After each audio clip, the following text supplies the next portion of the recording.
Hello all, welcome to the Burro Barn. My name is Jamie Fry, and today I'm going to show you how we make our 29-inch folding wood sawhorse, the Hide-A-Horse. A brief history of the Hide-A-Horse. It is the brainchild of Mike Tarrant, a carpenter out of Cottonwood, Arizona, who came up with the idea in 2007. He was tired of the same plastic and metal sawhorses, so he wanted to come up with one that was strong, sturdy, lightweight, easy to carry, wooden, and foldable. And the Hide-A-Horse was born. He reached out to us in 2019 to see if we'd be interested in manufacturing it, and we were delighted. So let's go get to it. First, let's start with the components. We have a left leg, a right leg, a top, a bar, and a spreader. We combine these components to make an I-beam, and then attach the 4 legs, 2 rights and 2 lefts, to the I-beam to create the sawhorse. The legs get attached with these 2 springs and 1/2-inch dowels. These form the mechanism that helps the sawhorse to fold and unfold and stay attached to the I-beam. If you're interested, let me show you how it's done.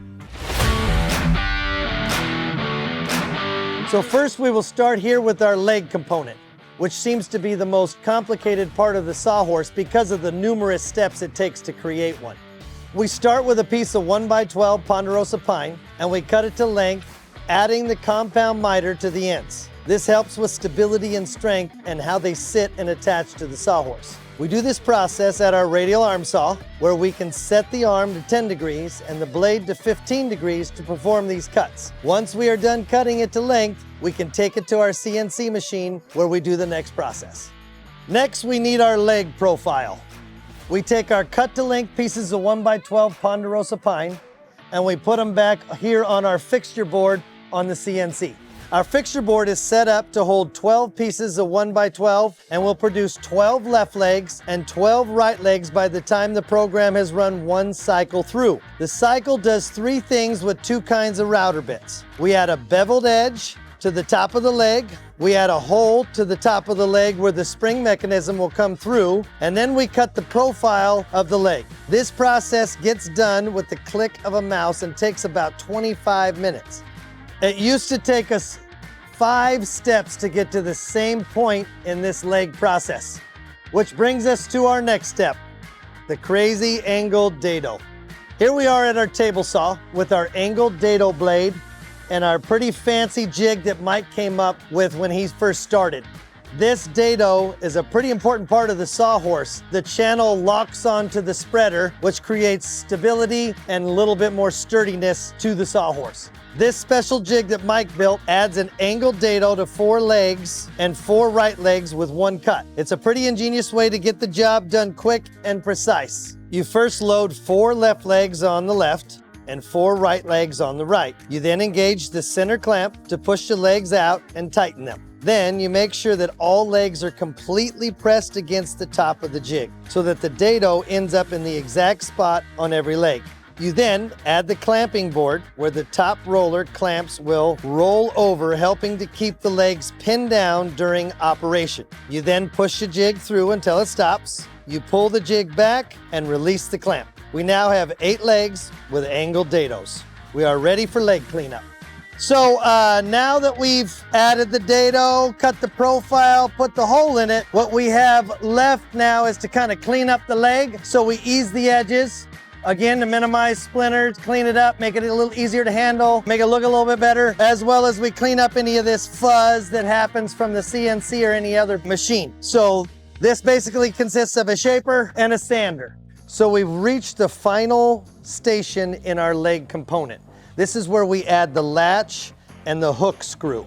These things are what hook it together once you set the sawhorse up. What we have here is a multi-bit boring machine that we use to pre-drill holes in our legs in the exact location where the screws need to be for the latch system to work properly. Our left leg gets the latch and our right leg gets the hook screw. We have created a jig that we place the legs into and then slide the jig into the boring machine and pre-drill the holes. The right legs get one hole drilled and the left legs get two holes drilled. One hole to attach the latch and a hole for a screw that adds a latch when the Sawhorse is collapsed. This screw also has a grommet to help hold the latch on. We do the right legs, then we move to the left legs. Once they are done, we make the necessary adjustments if needed to make sure that the latches fit correctly. Once all screws are attached to the legs, we are finished with the leg component and we are ready for the assembly station. Let's move on to the I-beam. All right, here's the I-beam. With the I-beam, we have a top, a bar, and a spreader. The spreader and the top are essentially the same profile, as you can see. The only difference is we add these shoulders. What that does is help lock the leg when the leg is set up. This is part of the genius of the design. It helps make it stronger and more sturdy. The top and spreader are made of solid maple, which helps in durability. To get these tops and spreaders, we purchase 8 by 10 foot pieces in length, and we cut them down on our radial arm saw to 35¼ inches. Whatever does not work, we pull to the side and turn into spreaders. Which brings us to our next step. I'm gonna show you how we do these spreaders. Let's go take a look. Lucy, get over here! So here we are at our molder planer, which is the machine that adds the shoulders to the spreader. Here is what the knife looks like that creates this profile. You can see how it carves out exactly the profile that we need from the flat side of the top. Look here closely and you can see how the shoulders are tapered, which helps the leg dado to pop onto the spreader easily and then tighten. This is the same Woodmaster molder that Mike used to create both the top and the spreader from the beginning. There has been guide tracks added to help the piece run in exactly the same spot every time. We run them through lengthwise, and once they are through, they are now ready to be cut to length. So to cut the spreader to length, we have created this jig for our table saw.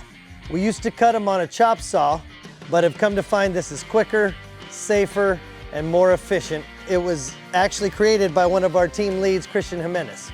Doing it this way makes it a little easier to pull out any of the reject stuff that we come across.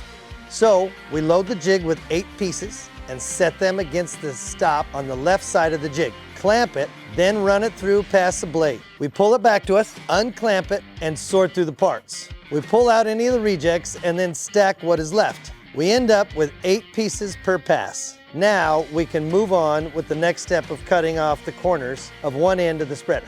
For the spreader to be complete, once we cut it to length, we need to take off these inside corners, which helps with the leg operation. With this done, the legs will smoothly slide around the spreaders, as you can see right here. To do this, we also use a jig set up for the table saw. The difference is the saw blade is set at 45-degree angle. We put the spreaders on their sides, 19 to 20 at a time, and then run the jig through to cut off one of the corners. Then flip them around and run them through to cut off the other corner. We now have our finished spreader ready to be put on the I-beam. Let's move on to our final component, the center bar. The final component in our I-beam is the 18mm plywood bar. We cut this out of a 4x8 sheet of ACX radiata pine. We've set up a program on our CNC to poke the holes where the springs go through and cut the profile of the bar. The width of the bar needs to be precise because we don't have a lot of tolerance for the legs to function properly. We place a 4x8 sheet on the machine bed and click go. It will produce 28 bars in about 20 minutes with one cycle through. Using the CNC helps with efficiency and gives us the ability to produce the same exact part every time we run the program. It has taken 3 processes and turned them into one. So here we are back at the eased edge station. We like to take off the top and bottom edges, 1 for easy handling on the bottom and 2 to help with creating more space for the glue when gluing the top and the spreaders to the bar. Let's head to our final station for the bar, the brander. Here we are at our brander, where we burn our logo into both sides of the bar to let you know who made it. Before we came across the brander, we used to silk screen our logo with a red ink. We stopped doing that in about 2010 when we came across the hot stamping machine, and we really liked that look better. It was actually first used for heat stamping colored foil into yearbooks or book covers, and we really thought that would fit our needs. You do have to be careful hot stamping plywood that has a thin veneer because it has a tendency to bubble up. The Radiata works well because it has a thick outside veneer. We set our brander at 750 degrees and the air pressure at 60 pounds for when the press stamps down onto that part. We insert the bar into the jig and press the safety buttons. All right, we are now ready to assemble. Now that we have all our I-beam components finished, we gather them here at the Taylor clamping machine, where we have a small assembly area to assemble 4 beams at a time. We start by setting the tops and the spreaders down with the dado up. We fill the dado with glue, we insert our bar into the top dado, and then add the spreaders to the ends of the bar. We take those 4 completed I-beams and place them in our Taylor clamping machine. Clamp them down, wipe up the excess glue, and start the process again for the next 4 I-beams. We fill the entire clamping machine with 8 I-beams per section, and there are 6 sections. Before we take the I-beams out of the clamping machine, we spray a wax polymer sealer on the end of each I-beam. This helps seal the end grain and lubricate the spreaders, aiding in operation of the legs when taking down and setting up the Sawhorse. Now we can pull the I-beams off the clamping machine and take them to the final station before assembly. You should have seen how Mike had done it before. This station is for final prep of the I-beam before assembly. We sand and clean up areas that need it. We add the sticker and we attach the handle. The I-beams are now ready for final assembly of the legs and the strap. Here we are at the assembly station, where all components come together and we test how everything works. This is the same assembly station that Mike used with a few different tweaks. First, we staple the strap onto the bar on the right side. This will be what holds the legs when the Sawhorse is folded down. Next, we staple a Velcro coin on the left side of the I-beam on the bar for the strap to attach to when not in use. This helps keep the strap out of the way when working. We then place 1 set of legs on the right side of the I-beam and then insert a spring with a dowel through the holes of the legs and the bar. Then slide a dowel through the other end of the spring hook. We bring the legs into place, checking to see if they operate properly, and then attach the latch, making any adjustments if needed. If everything is good, we move to the left side set of legs and repeat the process. Once we are done with the leg process and we feel the Sawhorse operates correctly, the legs are dropped and the strap is wrapped around the legs. We now have a completed folding Sawhorse. It is ready for the final step in the entire process. This is the final step in the folding Sawhorse process. It is fairly a new step that we've added because we've had problems sometimes with our spreaders popping off. So we wanted to take this precaution to make sure this doesn't happen anymore. Mainly because this takes the brunt of the work as you use the Sawhorse over its lifetime. So we take the completed Sawhorse to our CNC, set them upside down in our fixture board, and click go. The program drills 2 holes per spreader. We then add glue and dowels to lock them to the bar and help reinforce the spreaders for long-term use and over-aggressive shippers. Now they are ready to box and ship. Well, if you're still with us, we appreciate it. Thanks so much for tuning in and watching how we make this amazing folding Sawhorse. Don't forget to subscribe, and if you have any questions, please feel free to contact us anytime or put it in the comments. Thank you again. See you next time.